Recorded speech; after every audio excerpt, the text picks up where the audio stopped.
Cube Radio.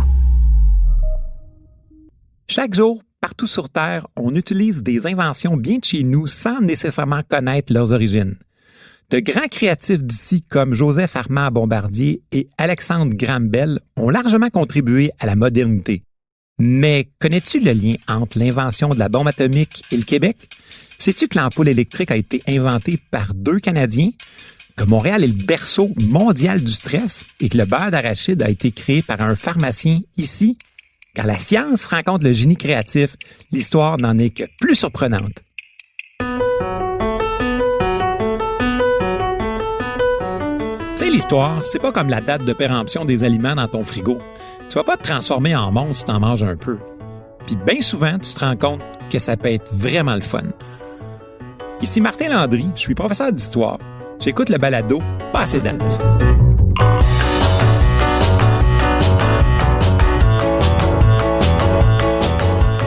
Aujourd'hui, le thème de l'épisode est Découverte et invention Made in Canada. De Socrate à Hubert Reeves, les plus grands philosophes et vulgarisateurs scientifiques de l'histoire nous ont souvent rappelé que ce qui distingue l'homme de l'ensemble de l'espèce vivante, c'est notre extraordinaire faculté d'adaptation. Cette force que nous avons à nous adapter à l'environnement nous a servi à mieux comprendre la nature et à des fois essayer très maladroitement de la contrôler. Dans ce balado, j'ai eu envie qu'on s'amuse à découvrir des personnages créatifs, des trouvailles scientifiques et des inventions d'ici qui ont eu un impact un peu partout dans le monde. On ne le réalise pas toujours, mais l'éclairage électrique fait partie de nos vies. Tellement que quand on manque d'électricité, c'est pas long qu'on se désorganise. Tu sais, il y a 200-300 ans, la grande majorité des gens s'éclairaient avec des chandelles faites de graisse animale. Ça dégageait une épouvantable fumée noire qui empestait l'odeur de la graisse brûlée. Ça peut nous sembler difficile à croire, mais les lampes à l'huile, les bougies et les chandelles ont été utilisées comme source d'éclairage principale jusqu'à la fin du 19e siècle. Puis, quelqu'un imagine un procédé génial qui consiste à mettre un filament chauffé à haute température dans un espace en verre sans oxygène. Puis là, nos habitudes de vie sont complètement transformées. On dit toujours que l'ampoule électrique, c'est l'invention de Thomas Edison. Ben en fait, elle a été inventée par 2 Canadiens qui ont ensuite vendu leur brevet à Edison. À travers l'histoire, beaucoup de scientifiques ont essayé d'emprisonner une étincelle dans un globe de verre pour produire un éclairage électrique sur une longue durée. Le Torontois Henry Woodward est l'un d'eux. Pendant ses études en médecine, il cherche à réaliser l'exploit avec un ami aubergiste, Matthew Evans. En 1873 ou 74, c'est pas très clair, ils réussissent à l'inventer. Comment? Avec une ampoule en verre remplie d'azote qui contient un large filament de carbone. Ils font même breveter leur trouvaille. Mais malheureusement, les 2 créatifs scientifiques canadiens n'ont pas assez d'argent pour produire ni pour mettre en marché les dites ampoules électriques. Résultat, quelques mois plus tard, ils vendent leur brevet à tu sais qui. C'est d'ailleurs ce Thomas Edison qui dira « Le génie est fait de 1% d'inspiration et de 99% de transpiration ». Et justement, les scientifiques vont travailler très fort durant la Première Guerre mondiale pour trouver toutes sortes d'innovations pour gagner cette terrible guerre industrielle. C'est un Terre-Neuvien, le docteur Macpherson, qui trouve une solution, en tout cas temporaire, aux attaques des bombes chimiques allemandes. Il fabrique un masque de protection à partir du casque d'un soldat allemand, auquel il ajoute une cagoule, une lunette puis un tube pour respirer. Il badigeonne le tout de produits chimiques pour freiner l'inhalation du chlore utilisé dans les attaques au gaz. Cette invention est devenue le premier masque à gaz de l'armée britannique, donc du Canada. Si on considère que les Terre-Neuviens deviendront des Canadiens quelques années plus tard. On sait depuis toujours que les déchets dans les grandes villes sont de véritables enjeux de santé publique. Les détritus domestiques et les déjections ont longtemps rendu nos grandes villes insalubres. Pour tenter d'améliorer la situation, au début des années 1800, les citoyens de Montréal sont forcés d'enlever eux-mêmes les déchets accumulés en face de leur maison. On impose même un règlement policier qui stipule propriétaires ou occupants d'emplacements balayeront les ordures et les mettront en tas devant leur emplacement, depuis le 1er mai jusqu'au 15 novembre chaque année. Je comprends que l'enjeu de la salubrité des villes, c'est mondial. Dès 1870, Louis Pasteur met en évidence le lien entre l'hygiène et la santé. À Paris, en 1884, le préfet de la Seine, Eugène Poubelle, oui, t'as bien compris son nom, si t'aimes pas le tien, dis-toi que ça pourrait être bien pire, Poubelle intervient pour que les déchets ne soient plus éparpillés partout dans les rues. Il ordonne le dépôt des ordures dans des récipients spéciaux pour structurer le ramassage. Ça permettait à la municipalité de les évacuer dans des tombereaux tirés par des chevaux, puis les vider dans une grosse fosse. Tu sais, Eugène Poubelle a aussi inventé le tri sélectif. En France, l'avant-garde n'est pas seulement dans notre design et notre culture, mais aussi dans nos poubelles. Dans cette fosse, les chiffonniers récupèrent le papier, les os, les chiffons et les boîtes de conserve séparément. D'autres ouvriers retirent les ferrailles et les poteries pour ne laisser passer que les matières utiles à l'agriculture. Les restes sont ensuite broyés et transformés en engrais. Au Canada, jusque dans les années 50, les ordures ménagères sont directement jetées dans des poubelles métalliques que les vidangeurs versent dans des camions en faisant un vacarme vraiment désagréable. Il faut dire que cette façon de faire attire la vermine.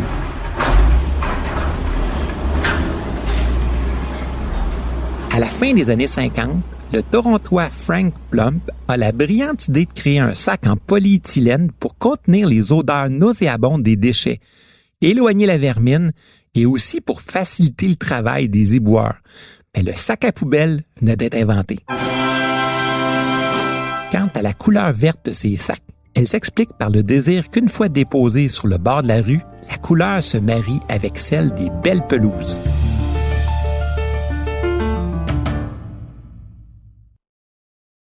Connais-tu le projet Manhattan? C'est le nom de code d'un projet lancé par le gouvernement américain en 1939 pour produire la première bombe atomique. L'objectif? La balancer sur la gueule des Allemands et déstabiliser le régime nazi. Bien, tu dois savoir que le projet Manhattan va étendre ses tentacules de recherche scientifique jusque dans un laboratoire secret de l'Université de Montréal. En 1943, le président américain Roosevelt et le premier ministre britannique Churchill signent en catimini l'accord de Québec qui permet l'intégration du programme nucléaire britannique au projet Manhattan.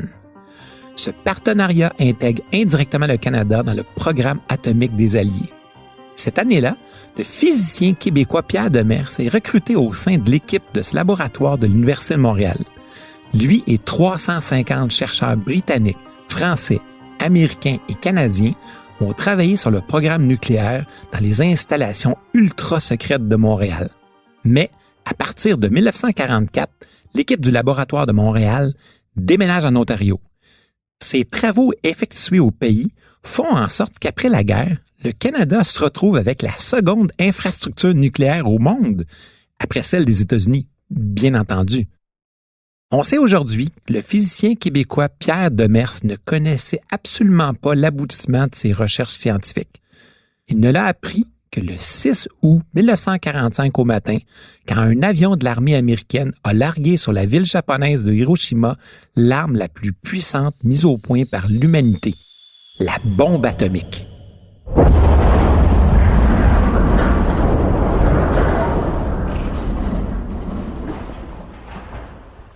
Durant la Seconde Guerre mondiale, les Alliés ont 3 grands secrets.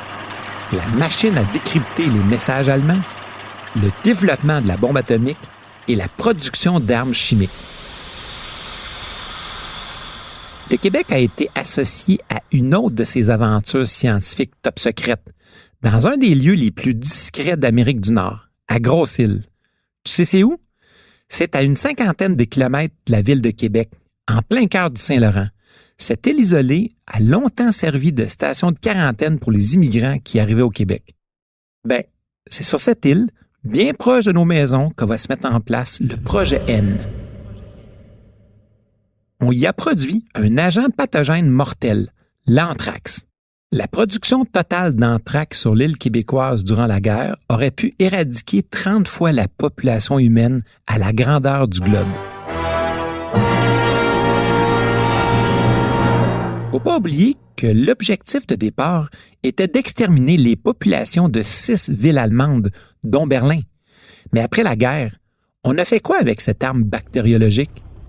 Ben, il semble qu'elle a été confinée dans des barils en acier puis jetée dans le fond du fleuve Saint-Laurent. Espérons que les barils sont résistants, parce que cette bactérie à l'anthrax pourrait être active pendant près de 100 ans.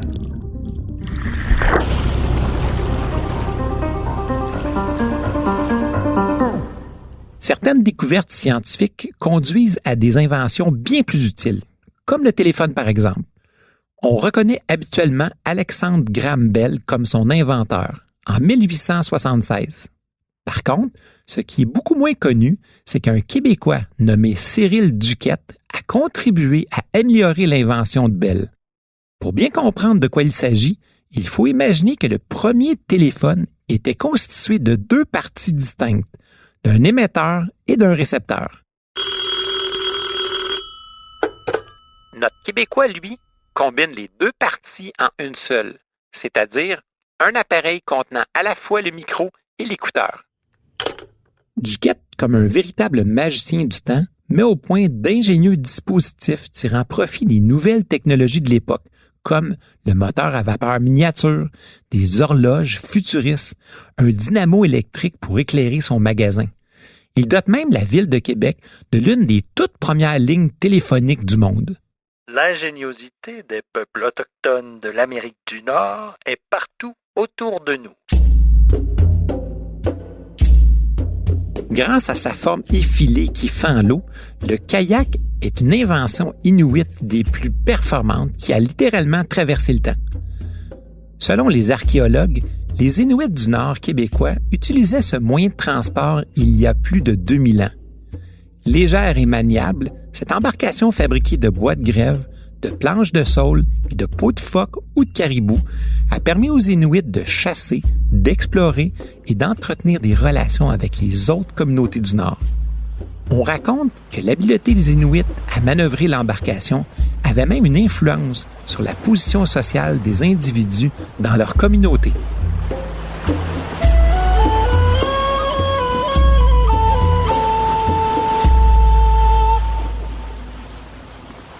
Réalises-tu vraiment que nous sommes des habitants de la nordicité? Nos ancêtres ont dû être drôlement créatifs pour nous permettre de vivre sous ce climat pas très évident en hiver. On dit toujours que la nécessité est la mère de l'invention. Ben, l'invention de la souffleuse à neige par Arthur Sicard en est un sacré bon exemple. À cette époque, l'entretien des routes l'hiver s'effectue au moyen d'une herse tirée par des chevaux. On ouvre un chemin en repoussant la neige sur le côté. L'efficacité de cette méthode laisse perplexe Arthur Sicard, qui dès l'âge de 18 ans s'intéresse à la fabrication d'un meilleur outil pour le déneigement. Un jour d'été, alors qu'il observe travailler une moissonneuse-batteuse qui récolte des céréales en les soufflant dans une charrette grâce à un système de vis rotatives, il a une idée. Eureka! Adapter cette machine pour souffler de la neige. Après 30 ans de recherche et d'expérimentation, il a réussi enfin. En 1927, après avoir investi la somme de 30 000 $, imagine, c'est une fortune. À cette époque-là, le salaire annuel moyen d'un homme, c'est 1 000 $. Notre inventeur a réussi à mettre au point sa première souffleuse à neige véritablement efficace. Il vend sa première machine cette année-là à la ville d'Outremont.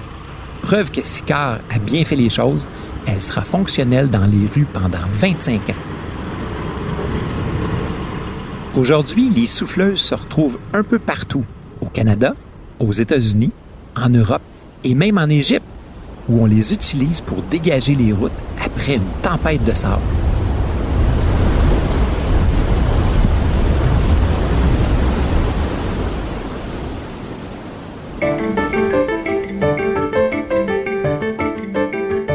S'adapter au sable et à la neige, s'il y en a un qui a bien su le faire, C'est bien Joseph Armand Bombardier. Il a fondé sur cette capacité d'adaptation au climat une des entreprises les plus reconnues du Québec. Tu connais cet inventeur né en 1907 dans les cantons de l'Est? Dans sa jeunesse, se déplacer l'hiver, c'était pas toujours facile. Après une chute de neige, il fallait plusieurs jours pour que les chemins soient tapés et que la circulation reprenne. Très tôt, Joseph Armand s'intéresse à ce problème et construit des prototypes de véhicules pour se déplacer sur la neige. Il connaît un premier véritable succès en 1937 quand il enregistre un brevet de son invention, un système de traction à chenilles. Ce système donne naissance à l'autoneige. Il va l'appeler la B7 parce qu'elle peut transporter 7 passagers. Médecins, vétérinaires, marchands ou représentants d'entreprises de toutes sortes achètent le B7 pour leurs déplacements hivernaux. Durant la Seconde Guerre mondiale, l'armée canadienne mandate même Bombardier pour développer des autoneiges adaptés aux besoins militaires. Même si Bombardier devient, après cette guerre, un entrepreneur à succès, toute sa vie, il n'hésite pas à se retrousser les manches et à se tacher les mains d'huile pour créer.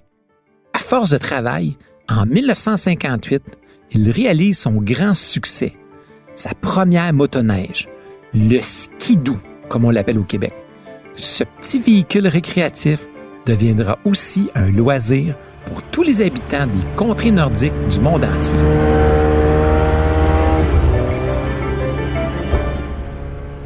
Déclaration. Avant 1930, le stress, ça n'existait pas. Dans les faits, on s'entend que le stress, ça existe depuis toujours.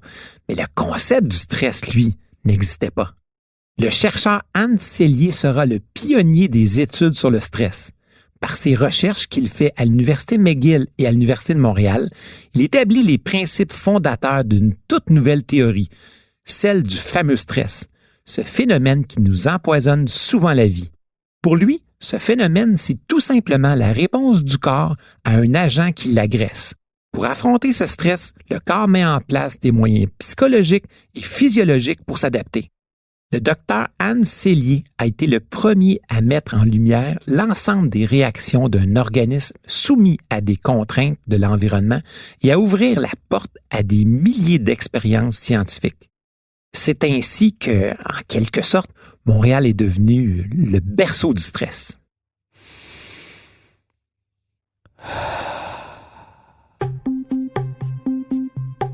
Savais-tu que le beurre d'arachide a été inventé à Montréal par un pharmacien qui en vendait à ses clients pour les aider à avaler leurs pilules?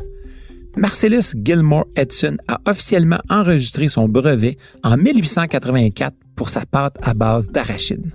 Ça, c'est 1 an avant les frères Kellogg. En fait, j'ai bien dit breveté parce que les Aztèques en broyaient des cacahuètes et depuis bien plus longtemps que nous.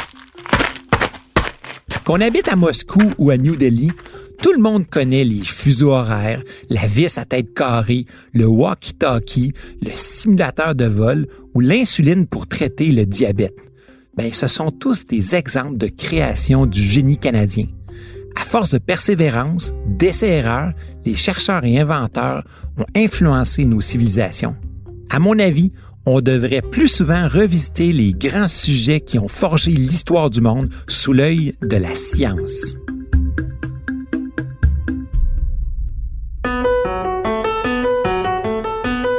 Tu sais, si tu veux pas être passé date, c'est important des fois de regarder un peu en arrière, d'essayer de comprendre le passé pour mieux voir où tu vas aller.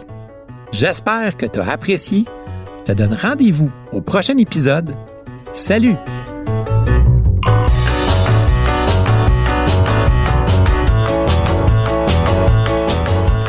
À l'animation, moi-même, Martin Landry. Au texte et à la recherche historique, j'ai été épaulé par Mario Bissonnette et René Hachin. Au montage, Philippe Séguin. À la réalisation, Bastien Gagnon-Lafrance. Diffusé en collaboration avec la Société des professeurs d'histoire du Québec, ce balado est une production de Montréal en histoire et de Cube Radio.